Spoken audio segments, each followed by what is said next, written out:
The world does not fall into war in a single night. History teaches us that global destruction begins quietly, with tension, with arrogance, with power unchecked. And as January 2026 unfolds, many fear we are once again standing at the edge of something irreversible. World War I began with an assassination, World War II with an invasion. But in both cases, the real war started years earlier, in speeches, in economic pressure, in the belief that rules no longer apply. Today, those warning signs are returning. At the center of this storm stands Donald Trump, no longer just a president.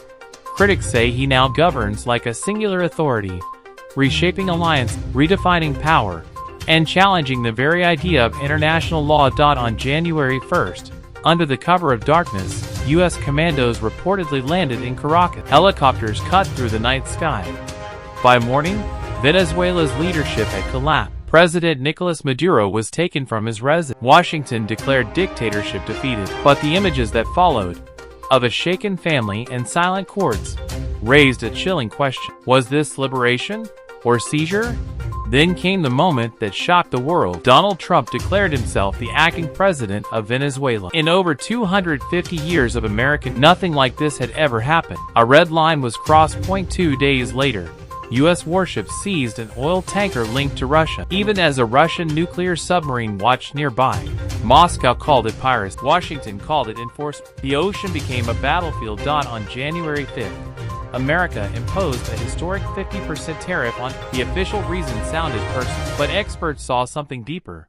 Punishment for trading oil outside the U.S. dollars, a warning to the world. Soon after, American naval forces blocked oil shipments bound for China. Beijing responded sharply, calling it economic suffocation. The message was clear. Energy was now a weapon. By January 7th, Russia and North Korea held an emergency meeting. Maps were studied. Options were discussed. When America's rivals meet in silence, the world listens carefully. This conflict is not just about weapons. It is about money. For 80 years, the U.S. dollar has ruled global trade. Now, nations are challenging that dominance, and America is pushing back with force. Then came Greenland. Trump openly warned Denmark, a NATO ally, to surrender control or face consequences. If allies can be threatened, what does alliance even mean anymore? But the most dangerous war may be invisible. Cyber weapons now threaten power grids, hospitals, satellites. One click could plunge cities into darkness. Without a single missile launch, Russia has warned that interference with its systems would be met with retaliation in space. North Korea has accelerated missile tests. The nuclear shadow is growing longer. And perhaps the most alarming signal, the world's richest are preparing underground bunkers, years of food, private security. When elites prepare for survival, they know something is coming. Meanwhile, ordinary families feel the fear first. Higher price, job insecurity, markets trembling. War does not begin on battlefields. It begins in homes. Oil prices remain calm. For now, markets appear steady. But experts warn this is the silence before impact. One disruption could send the global economy into freefall. So here we are.